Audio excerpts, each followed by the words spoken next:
If you go to somebody's house and they say make yourself at home, most people don't mean that. Right. It's a polite thing to say till you start scrambling eggs. Working on top of Elmina Castle. Right. Yo, you know I got a call from the Ministry of Foreign Affairs when that happened. It was like, get your people. The call was basically the trauma that black people go through. Then you will understand that in their mind, twerking for the ancestors was the best that they can do to give honor.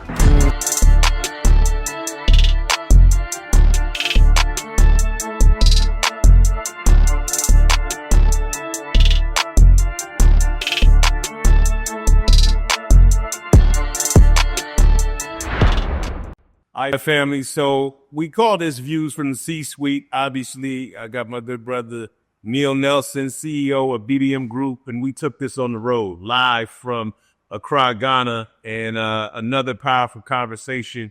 I got my brother here, Diallo Sumbry. Now, he's the founder and president of the Adinkra Group, an organization dedicated to reconnecting the African diaspora with their ancestral roots through cultural experiences. Now, in 2018, he was appointed Ghana's first African-American tourism ambassador, recognizing his efforts in promoting Ghana's cultural and tourism sectors. His book, A Smart Ghana Repatriation Guide, offers insights for those considering the move back home to the Gold Coast. Diallo, what's up? Bro. He's also my frat brother, bro. Next time I have to turn to incorporated. You know what I'm saying? That's the connection. Yeah. But actually, we go back. One thing, your voice, bro. I'm gonna take you back to 90s or 2000s, 93.9 WKYS. You still got that voice, bro. You still got that. Yeah, man. Nah, I remember that. The parties too. Yeah, I remember that. I remember that, man. Zero. You know, I just want to say this, man. It kind of setting the tone and the stage for this conversation, man.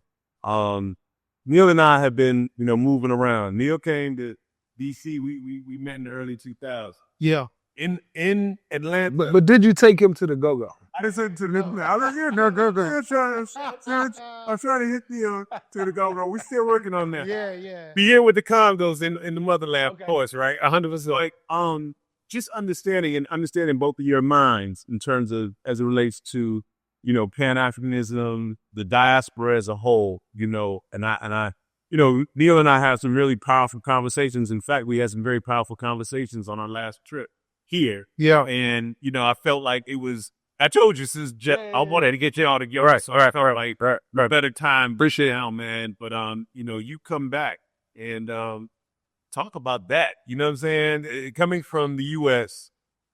Right. Not connected in any way. You just said I'm going to go. Connected ancestrally. What? Yeah. Definitely. That's what he said.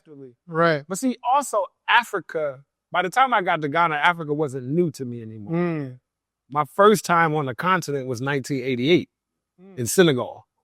I was in Senegal with my mom, took all her kids. We were all into West African drumming and dancing, and we went with our performing group to perform. And then through the 2000s, I fell in love with Senegal. Yeah. So I was, but once a year, not doing business tours. I'm just enjoying being in Africa. Right. But Ghana definitely changed things. Like when I came to Ghana, and I didn't play. It wasn't like I was like, hey, I'm gonna move to Africa. It didn't happen that way for me. Yeah. Like I didn't have my book out. And right. Like, this is the plan. Yeah, it was as it started to develop, I began to see where it was going. Organically. Yeah, and then I went with it. Like I didn't fight it. Right. As a matter of fact, I remember getting to this one point where I was having a conversation with myself and I was like, bro, you need to do your heart work now before you go. So I went through the purging, selling everything, and I just really made material items the least important to me as possible because I knew that coming over here, I wouldn't have access to certain things. Mm-hmm. There was something else that helped me, and you would know this.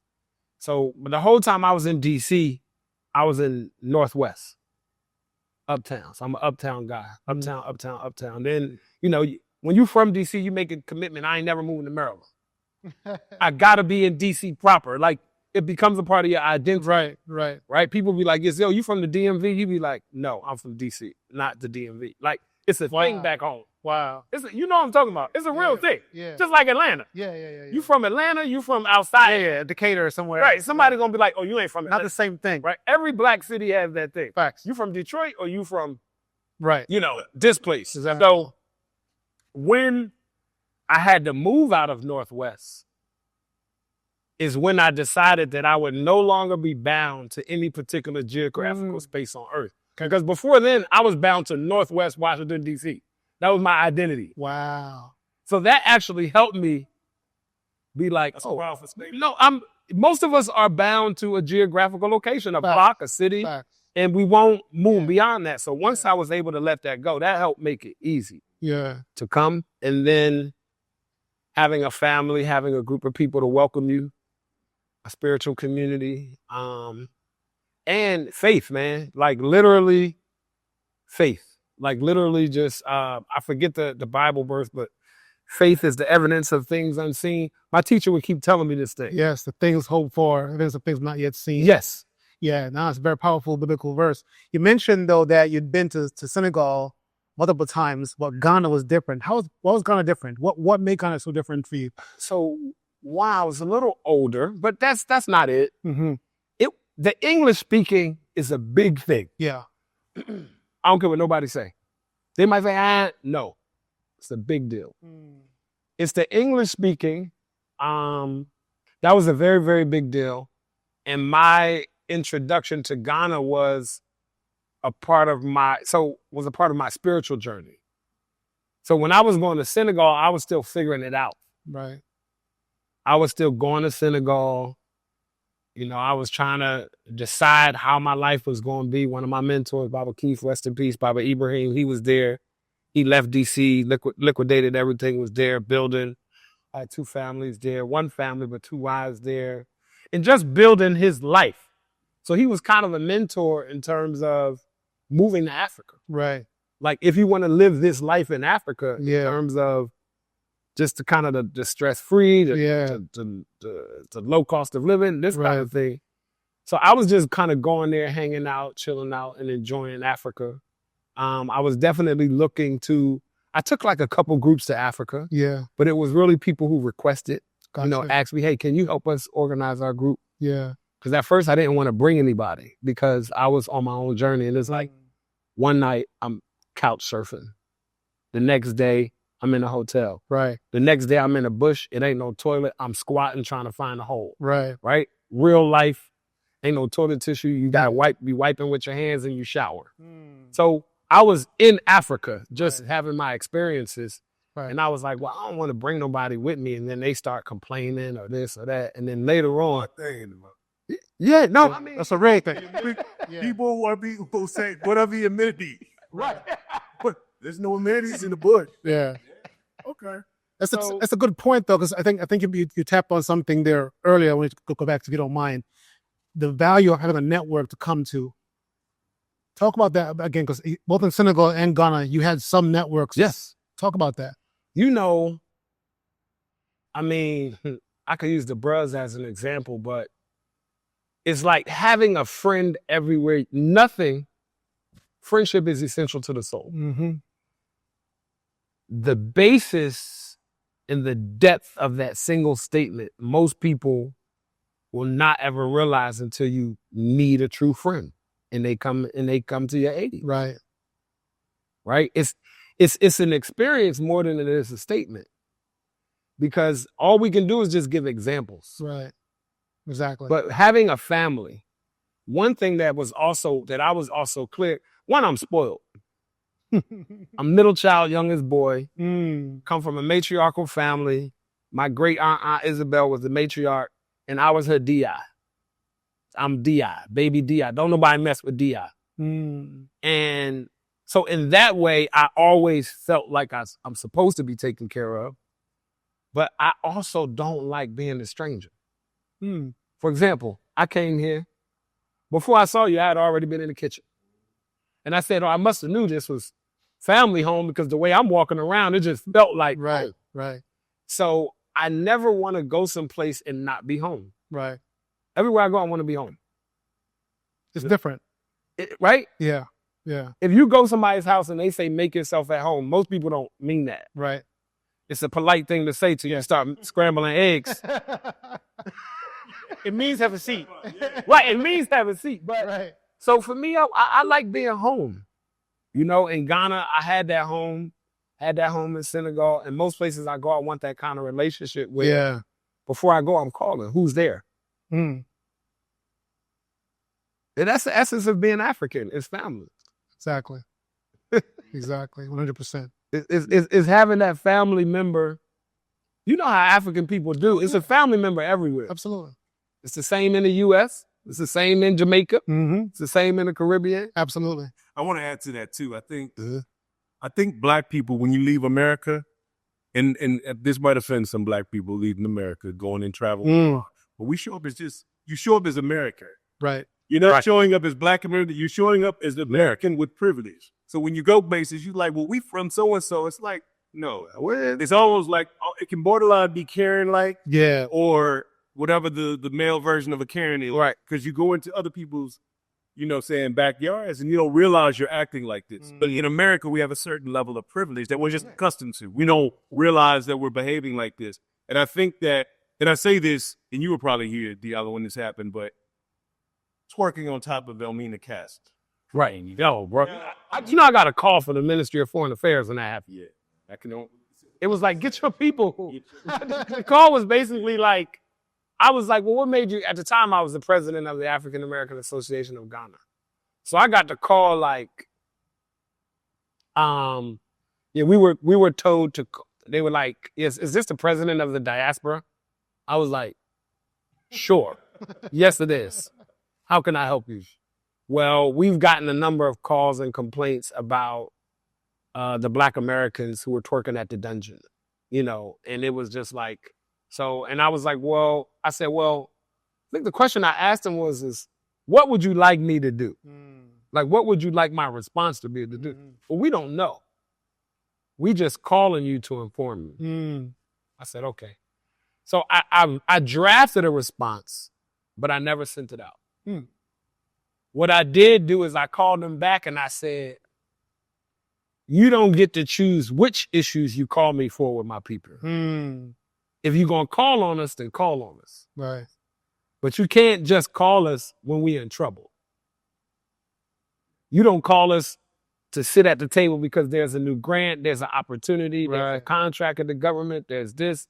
Like, if you're going to call us, or at least when I'm at the helm, then call us. Like, make this a real thing. Don't just because we react and we respond so much. Exactly. And it's like, listen, if you understood the trauma that Black people go through, then you will understand that in their mind, twerking for the ancestors was the best that they can do to give honor. That's crazy to say. But in their mind, this is what I can do. And then a psychologist would say, that's masked pain. They were hurting so much that all they could do is find a way to laugh and joke about it because they didn't know how to deal with hearing that women on their menstrual cycle sat in a room with each other for months on end amongst their own menstrual blood, feces, urine, aborted babies, kids, and lived. So if you're a Black woman and you hear that, and your response is to twerk, something is off. That's a valid point. Now I wanted to say that it's a reaction to we have endured a lot of pain. Yeah. I think the term is the same thing will make you laugh or make you cry. And I think that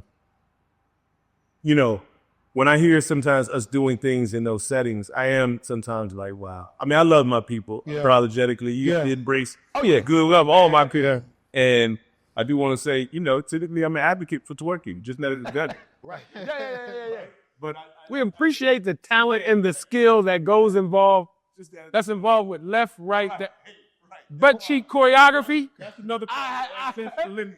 I heavily appreciate that from a woman, that you can choreograph your butt cheeks. To do that is talent. Yeah. That's ancestral talent. There's a question though, because you talked about this idea of the kind of historical pain and suffering. You both mentioned this that may have caused this, and you're telling us to say.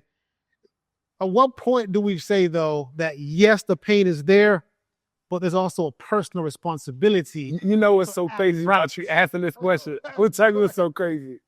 On the way here, we was talking about these hard conversations, right? Mm-hmm. I was like, I think I'm gonna do a YouTube session called Hard Conversations, and the topic is, do Black people complain too much? It's a question, Right? but it's not the question you're asking, but it's in the same vein. Mm-hmm. At what point? And I think a part of what you said earlier was the solution. Right. People here, whoever brought them on tour, Yes. had a responsibility Yes. to say, this is a place for this. Right. And then they also had a responsibility to say, this is what I'm supposed to do here. Right. So in 2018, we brought the Backyard Band here. And they performed. And we performed in the dungeon on top of the male slave dungeon. Now, that was a fight. That was a fight. Fight with who? That was a fight with the government and the local community. Let's see. Because it felt like a desecration. You're partying on the graves of our ancestors. This is a solemn place for this. And my approach at the time was, I said, I think we give the transatlantic slaves trade too much power and too much credit. It was an interruption to our history, not our history, number one. The time period is also a very small time period from a fractional standpoint with regards to African civilization, number two. And number three, we shouldn't come here to feel sorry for ourselves. We should come here to celebrate our resilience. Because when we come here and we hear the stories and we see this, and the fact that we have literally returned to come back means that it's literally defining us as a people. It's almost like, yo, we took your best punch. Yes. With our hands behind our back. And we shook it off. Yeah. So for me, I needed them to understand that, and you'll see this language inside of the year of return, a celebration of resilience. This 400 years is a celebration of our resilience.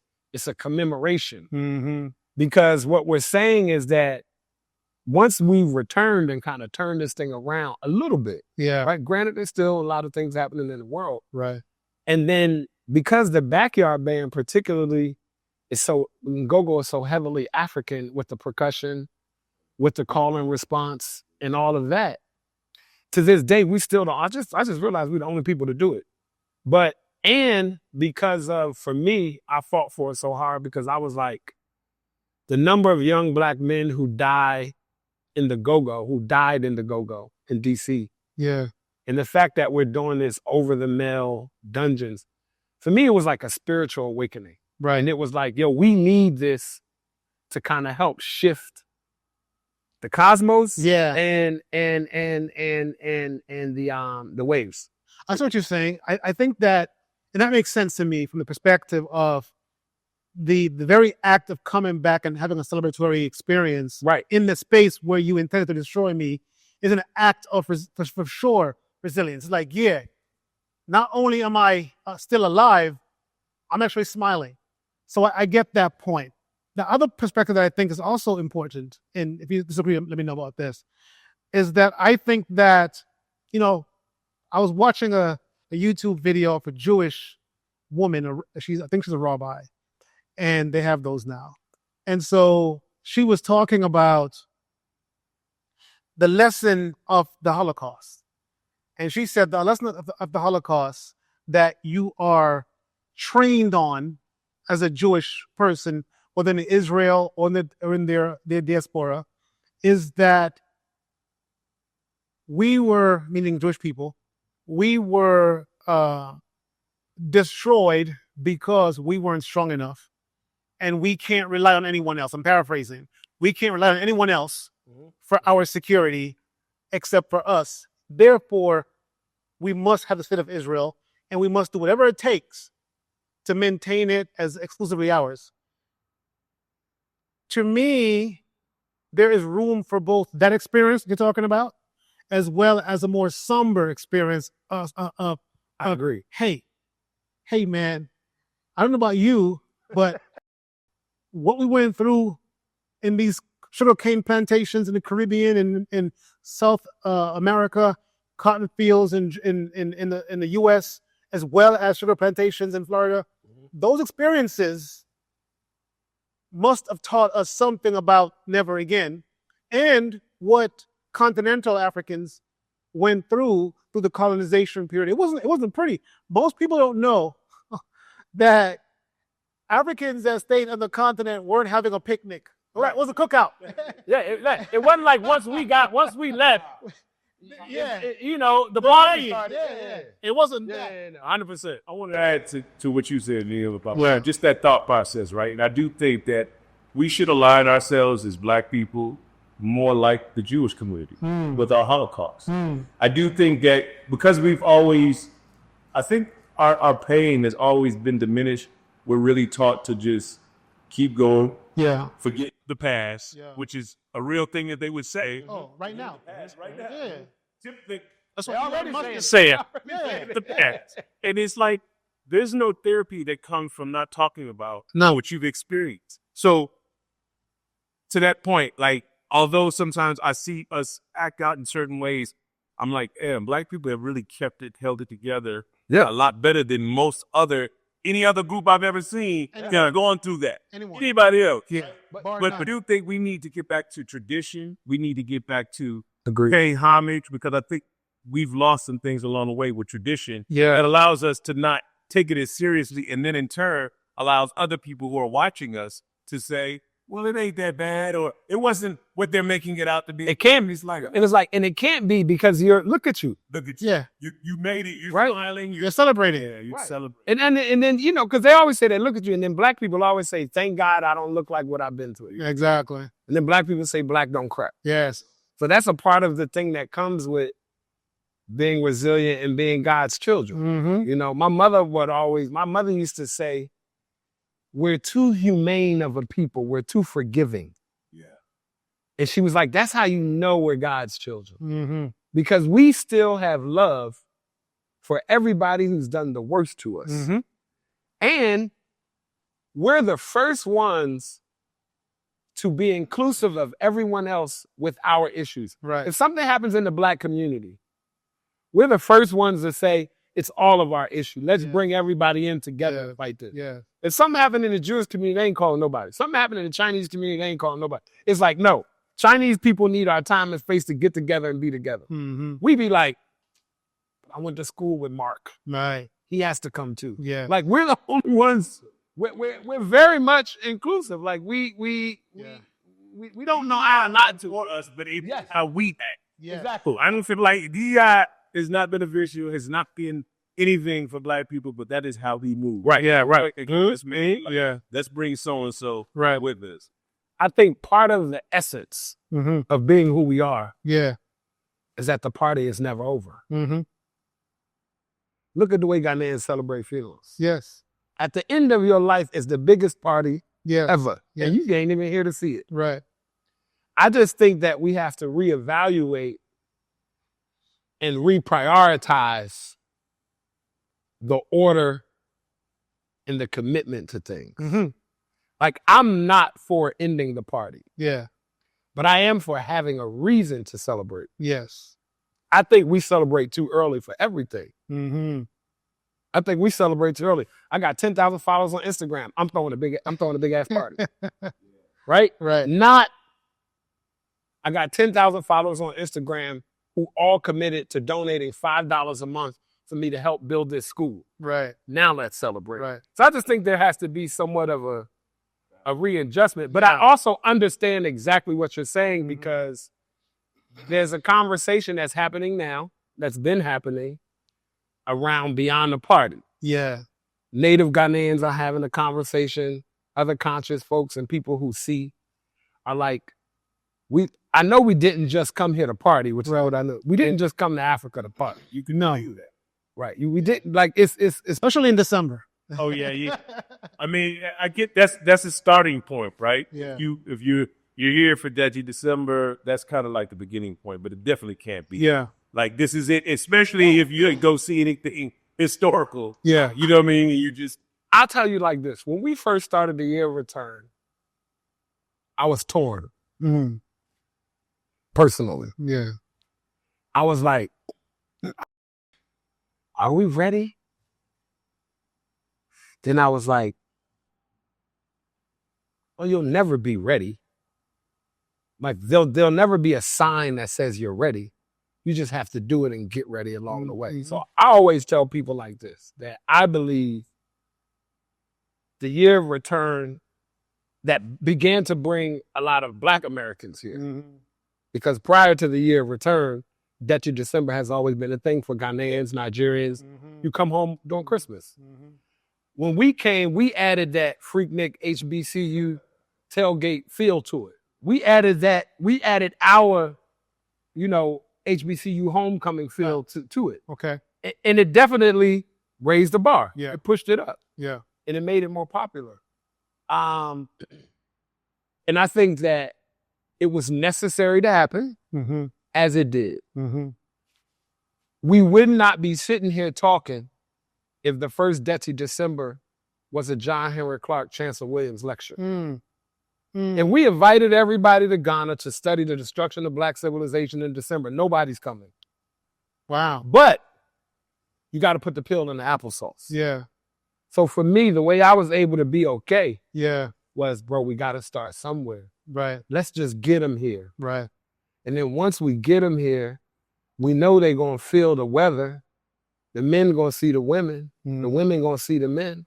They're going to see the cost of living. Right. They're going to feel this tingle underneath their skin that they ain't never felt before. Right. A level of freedom. Mm-hmm. So we might actually need about 10 years of that just to keep it regular. Mm-hmm. Bro, I was having this conversation with somebody just yesterday.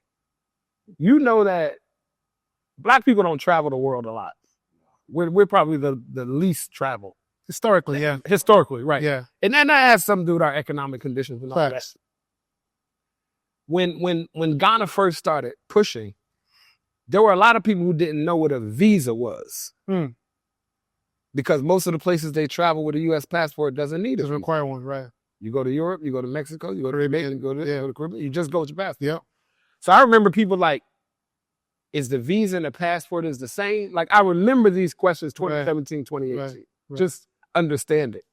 And then I realized that Africa is still such a mystical place in so many of our minds. I don't care how much Davido or Burna Boy songs you know, Right. or how much Afrobeat you know. Right. Seeing them on BET, VH1, I don't even know if those stations still exist, but just I might be aging myself. Yeah, but yeah. seeing them on Video Music Box, whatever you watching them on, it feels just like a hip hop song. Right. And you don't connect them with a modern version of the city, Right. right? So Africa's still a mystical place. So we still don't know if we're going to get kidnapped. It may seem like foreign, but it's the real thing. Mm. Some people, it's still, y'all going all the way over there to Africa, Yeah. right? What my man saying, Belly? What Nas say to T and Belly? Let's go to Africa, T. Let's go to Africa. the country. Right? So I feel like in some ways, those of us who know, Yeah. we sitting right here, we know this conversation, we have the responsibility to move beyond the party and bring everybody else in the party outside of the party with us. Mm. And then we also will probably have to accept the fact that some people just gonna stay in the party and let it be okay. Yeah. I could live with that. You know, come in Florida's point. No, to that point, I do think that some of us, I think that's universal, right? Yeah. Yeah. Whole of us said, they have to be at the party. Some of us have no one to leave. No, that's the human condition. You can say the same thing in Atlanta. Yeah. Some people don't Like, it's wanna not. go. It's a global human condition. It's not only black folks. I think all people have this condition of that's serious work, and I'm not ready for that yet. It's going to take 20 brain cells being activated, and it's too early in the whatever my life. It's too early in my life. Yeah, you always feel like you're not old enough to be that serious. Yeah, see, that's serious. And at 45, and so I think that the challenge that we have, and so I'll perfect a little bit on your comment, because I think that the party should never stop because there's always a reason to give thanks and be joyful. Right. At the same time, there need to be, and I'm hoping that, we are in the mix of those people, or saying, well, what's the serious work? And who's doing it? I know you came to Africa to do some serious work. I know, Bro, Ghana in particular. Go ahead, brother. You come and ask the question. Sometimes we just don't have nobody asking the question. True. We literally need more people, because the more people that come and say, so who's here to do the serious work? Right. Somebody going to say, you should meet Diallo because he asking the same question. Diallo going to say, you should meet Ashes. He asking the same question. You should meet this person. So now those people going to find each other because we all find our tribe. Yeah. And everybody knows he come asking those questions. Let me send him to his people who also ask those questions. So it's just, one, there are pockets of us. Yeah. Yeah. There are pockets of us here. We're literally trying to figure out in small groups, not just here, but in different countries in Africa too, in Nigeria, Cameroon, and Sierra Leone, and Kenya, Zanzibar, and South Africa. There are pockets of us who are all trying to figure out, how do we be serious together? Mm-hmm. Because there are a lot of us who are serious, we're just serious alone. Mm-hmm. That point. But how do we be serious together? How do we collaborate? Community serious. How do we be in community? How do we scale our impact? Right. How do we live our life, make our money, Yes.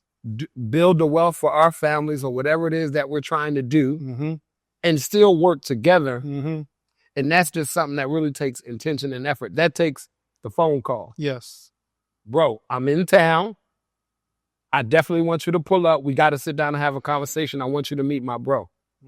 We coming back. And we're going to come back and forth. And every time we come, let's figure out.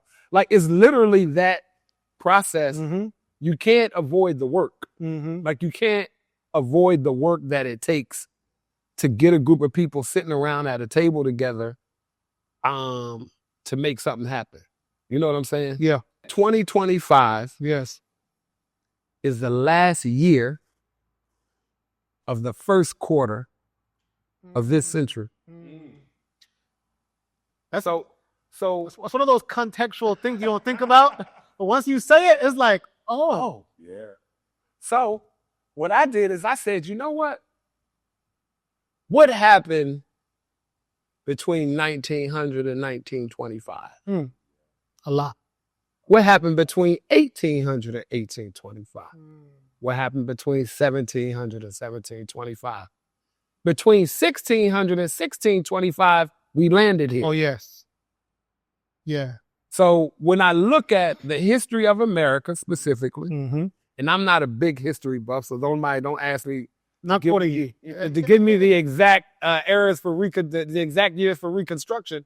But what I know is that if you look at the centuries, the first 25 years kind of set the tone for the next 75 years in every century so far. You can almost look at the first 25 years and see the most impactful thing, right? When I look at Black people in America, 1900 to 1925 birthed all Black fraternities and sororities, birthed so many HBCUs. So I didn't come into the fold until grad school. Anybody in the Black Greek Association. Right.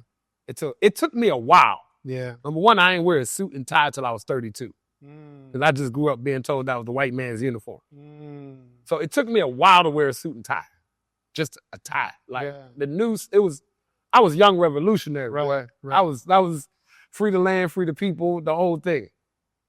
And it wasn't until I began to do history, research, And I just didn't realize that the Du Bois talented 10th of the souls of black folks in this conversation with Booker T, I never connected Du Bois as an alpha to black Greeks. It was just an elite idea. Right. And then I was like, wait a minute. So in real life, without these black Greeks as fraternities and sororities, the educational level of black people would not be where it is in 2000 without 1900 to 1925. Mm-hmm. Yeah. All of these unspoken names, however you feel about black Greek fraternities and sororities and organizations, whether you like them, whether you don't, whether you feel like going too far away from Africa, all of the critique, because I got people asking, well, how are you a Q and you? Like, how you, I'm saying because I'm the Bruz, and the Bruz could be everything they want to be at the same time, right? But when you look at it, we just wouldn't be where we are as a people, whether you want to acknowledge it or not, without the efforts of all those unspoken names who had found their tribe. Yeah. And who joined together to make sure this person got enrolled in this school, this person got fed, this family got taken care of, this person got their homework, got their books. Like when you look in the history of it, it held us up. Yeah. That unified us through World War I and World War II. That was our bond. Yeah. Our social clubs, all of that came from that. And it carried us through the 60s. So I like the analysis, though, of the quarter century as a signaling of what the rest of the century is going to look like. Because actually, I would say that you're right about that first quarter of the 20th century. And I would throw in there UNIA. listen, I was going to let you do that. I'll throw it in the UNIA. And I would say that, the UNIA first, of course, being birthed in Kingston, Jamaica, but then having its full flowering in the U.S. In Harlem. It was all of that stuff was in the same time. Same time period. And the Harlem Renaissance, all of this. And so I would dare say that coming out of Reconstruction in the first part of that, the 20th century, Black America was the most organized it's ever been up to that point in American history. Mm-hmm. And as it's ever been. Right. In fact, there's a falling away by mid-century. Yep. Because of complacency that was happening. And integration. In the North, primarily. And so it's a good analysis. White man's ice is colder. Oh, let's go get the white man's ice. Absolutely. I don't want this warm ice in the Negro neighborhood. Yeah, it's too hot. And so the question is this: what have you seen happening in this century, in this first quarter of this century, that you think signals to us what's to come? I think several things happened on both sides. Donald Trump came into office in 2020, and he came right back in 2025. So if that's not a sign for what the American people want for themselves and their country, and I didn't say white people, I said the American people. Right. For me, that's a clear sign for what we find, what we value as leadership. Or it's a clear sign that we're afraid, or it's a clear sign that we just ignorant as hell. And we don't know nothing. Understood. It needs to open up people's minds about how far and how much of the minority Black people are in America, right? We don't really think about it because we think about the votes and this gap. And you're just like, if just 10% or more white people voted and all voted because the white, like we would never win. The whole voting thing is one thing. So I think that's one thing. Sure. I think the other thing is that between 2020, 2025, specifically in these last 5 years. Yeah. And UNIA was what year? 2014. Sorry, 1914. 1914. Yes. So that was in the last how many years? 110, 111. No. The last how many years of the first quarter of that century? It was the last 10 years. Yes. That's where the UNIA came. Yes. We're in the last 10 years of this century. Yes. Right now, what's happening is the biggest, boldest, most colorful, flashiest Back to Africa movement since Marcus Garvey. I'm going to say even bigger than the 60s. Because the 60s wasn't necessarily, I don't think, about back to Africa as much as it was hands off of Africa. Mm-hmm. Because the 60s was, okay, our African brothers and sisters are getting their independence. Right. So if they getting their independence, you guys got to give us our rights. Exactly. We were kind of going through that together. Exactly. But when it comes to coming back to Africa, Yeah. we moving back to Africa, we traveling back to Africa, you can look at Afrobeats, Yes. how that's taken over the world. Mm-hmm. You can look at jollof rice, how that's taken over the world. You can look at how everybody has an African flint and proud of it. Mm-hmm. That's even different for me. When I grew up, 1970, I was born in 75. I'll be 50 this year. From 75 to 85, 90, I was an African booty scratcher. Mm. It's changed. I can only imagine brothers and sisters who were born in Africa, had the accent, you know what I'm saying? Yeah. Still had some of that Ghana dust on them when they got to the U.S. Yeah. and how they got treated in public schools because we ain't know no better, Yeah. right? Yeah. So just 25 years ago, you was an African booty scratcher. Right. Now 25 years later, everybody want an African booty scratcher husband. Yeah, it's a fam. I got to go get me one of them Nigerians Exactly. or one of those Ghanaians. Exactly. And I got to go to Ghana. Right. I got to buy some property there. Mm-hmm. Girl, you see my new Ankara print? I only use shea butter and cocoa. I mean, just literally Right. everything in our communities, even from the biggest brands, Shea Moisture and all of those, is coming to Africa. Mm-hmm. And it's now, over the next 3 or 4 years, I can almost bet you're going to see more Black people migrate here than before. And I believe, like I was telling you in the beginning with the year of return, we just needed to get people to come. Yeah. But we were talking earlier, and I was like, for me personally, this is my year to pop out and show niggas. Mm.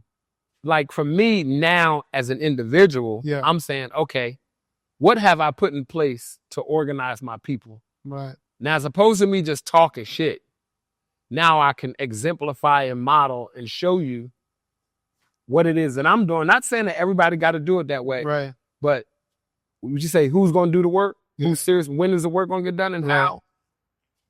Show and prove. Show and prove. I know